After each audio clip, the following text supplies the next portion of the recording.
to see the human beings that are LGBT, to get past the acronym into the fact that this is about Bob and Cashel and Mary and Kilishandra.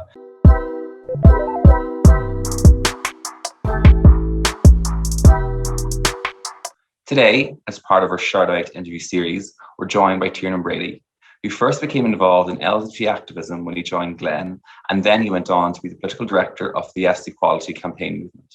Tiernan, thank you so much for joining us today. So Tiernan, you've been involved for many years in the LGBT movement, but I believe your first role was in GLEN. Can you tell us how you started in GLEN and what your work involved then? Well, first of all, thanks for asking us today. I mean, my first role in GLEN, it was probably an accident. I wouldn't have predicted it. I'd been back at college. I had a conversation with a guy called Kieran O'Quinn, who was at the time the advisor to the Minister for Justice, Dermot Ahern. And we were talking actually about civil partnership and the fact that the legislation was in the programme for government but going nowhere, and asked me, would you meet these people from an organisation called GLEN for a cup of coffee and, talk about politics and what kind of political change strategies might work. And 2 coffees later, I was working with GLEN, and then had to, phone home and tell them I'd become a gay rights activist. So that was fun.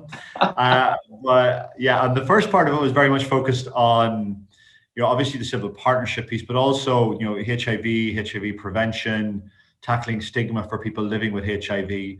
I think for a very small group of people, GLEN were a pretty astounding organization in terms of what they managed to drive, from one little office in Dublin, which was great. So tell us about the work you did in HIV awareness. Quite a broad piece. Obviously, HIV had disproportionately impacted gay, bisexual men in particular, but there was huge stigma around it. So it was all about how do we break down that stigma so people who are living with HIV can be treated with the respect and dignity they deserve, but also how do we also, create less HIV. So HIV prevention became a large part of it. And of course, when you're dealing with a minority experience, trying to make sure that things like testing, engaging with services, is accessible and is designed, to understand the barriers that prevent people who have been marginalized from accessing services. And, probably the last thing I did actually before getting on a plane and flying to Australia to take over that campaign was all to do with HIV. We launched the first ever rapid testing in the community program where the testing was free and you would get the results in seconds. And we actually launched that in Panty Bar the day before I left. But it was really important because it was about recognizing not everybody wanted to go to a hospital, not everybody wanted to go somewhere where they might be seen. And it has become one of the most successful testing programs in Europe. So, lots of great success came out of that HIV program. I'm really proud of it, actually. Wow, that's amazing. And then bring us into the civil partnership piece you worked on, because you were obviously working on the HIV awareness and the civil partnership element when you were in GLEN.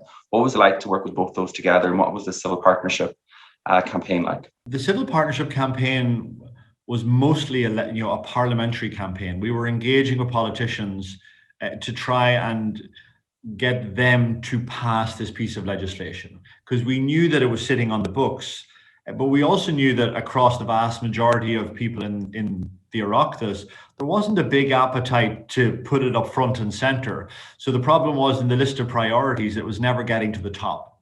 So we had to work very hard to really build support right across the political spectrum, making sure that every party, had advocates within it, taking people on the journey of why this mattered. Again, being LGBT, it was just such a different world 10 years ago when we were talking about this.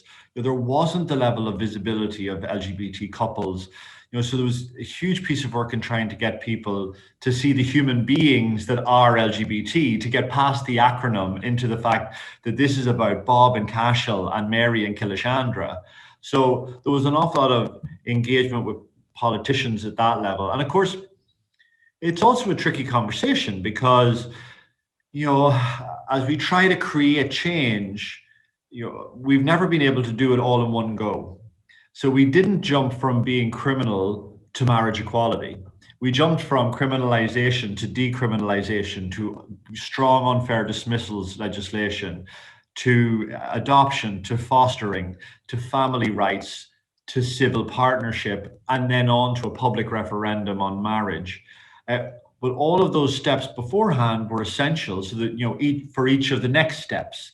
And of course, that's not necessarily very sexy campaigning. I mean, the challenge is no one ever put on a t-shirt that says, what do we want? Incrementalism. When do we want it? Gradually. And because it's not exactly a slogan, but it is how social change was delivered in Ireland.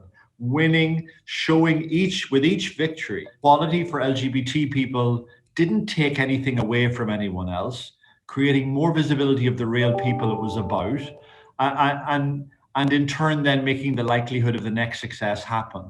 And I think with civil partnership, that was a really tricky one, because a lot of people, were saying, no, if it's not marriage, we don't want it. And I totally understood that. But we had to be very clear going, well, we want marriage, but this campaign strategy recognizes and believes that we need to get this part, civil unions, over the line so that we can get all of these pieces off the table, so that in advance of a referendum, and so that we can actually address real issues that real couples were suffering from right now. And that was probably, like all campaigns, those moments where you take controversial, tough decisions and you have to stick by them, because there will always be people who say, if it's not 100%, it's an outrage. And that's an easy position to be in, to be honest. And it will make you very, very popular, but it doesn't create real change. The real change is about saying, actually, 100% is what we are working towards. And, it is where we need to get to. And then you have to have a strategy that works out, well, how do you get there if you can't get there in one jump? So civil partnership was a massive victory. And I wouldn't underestimate, when civil partnership passed the Oireachtas, in the Dáil, there was no vote against it. That's an incredible thing to say about a piece of legislation that was so radical in terms of what it did, that people in every single part of the political spectrum were on board. And that was from years of engagement, years of building their capacity to be good advocates, and making the case well. And I have no doubt that not alone did it make people's lives better and give people real rights and dignity and status and standing, but that it absolutely was the key ingredient for making sure marriage passed with such a successful margin. You mentioned there about kind of maybe a disagreement in the community around going for civil partnership first. Can you tell us more about that? How did that breach happen, and how or was it, reconciled? No was the short answer. It was never reconciled, but whenever we all had to get together to work for something, we all got together to work for marriage.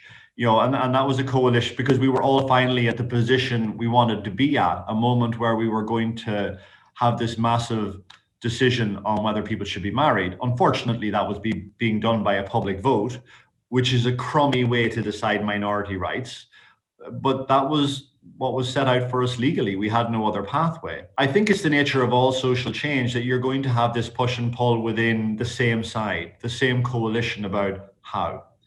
And it's always that negotiation between, do we hold out for perfection, or do we build success incrementally? And that's a hard discussion, because we all know we want to get to full equality. And when the pathways differ, there's nothing like a good internal row to really be a really big row. And that was the case with us. Like, we were all fighting in the same field about how to move forward. But it was never about whether we should get to equality. That's the important piece we never need to lose sight of. It was about how we get there. And I think civil partnership was one of those tough moments where, again, I have to say I was so proud of the people in GLEN in particular at that stage. It's a tough call to say, we're going to go this way. We know it will be unpopular in the short term, but we know it will address real issues now, and it will get us to a position where we are more likely to win a referendum and get that referendum quicker. All of those things proved to be true, but when you're making that case, it was a tough case to make. It took courage and discipline for all of those, not just in GLEN, but all of those other individuals and advocates who stood by that strategy, knowing that, you're making the tougher argument, because it's always going to be easier to sit back and go, well, I want everything and I want it now, because that's the right thing to look for. But that wasn't what was on the table politically. Political parties weren't prepared to jump to a referendum straight away. If for no other reason than they're wise old birds, they didn't want to run a referendum they'd lose. And they knew that the best way to make sure that didn't happen was to get all of the really technical and important pieces of relationship recognition in the law, get them off the table, get them dealt with. So that finally you get to a marriage referendum that's really only about one thing. Do we call Micheál and Cian and Mary and Martha's the same thing that we call everybody else's in our family? When the first civil partnership happened in Longford and it was on the front page of the Longford Leader, that's a world that's changed. And that's just one of those tipping points that the opponents of equality can't take back. So a tough call, but the right call. As you say, it was a tough call to make, Tiernan, but it worked in the end. So then when it did come time for the referendum, what was your role then, and what was it like to be involved in the campaign for the final hurdle, some would say? Well, it's one of the most fantastic pieces of Irish history. So to be involved in the middle of it is a joy forever. I think all of those organizations that took different positions on civil partnership, we all came together, almost all came together to work together, because this was the single moment we had to work with. So that was really empowering and brilliant. I was the political director, so we had to try and work with all the political parties who were so important in terms of getting the vote out, in terms of controlling the message and making sure everybody understood what we were talking about.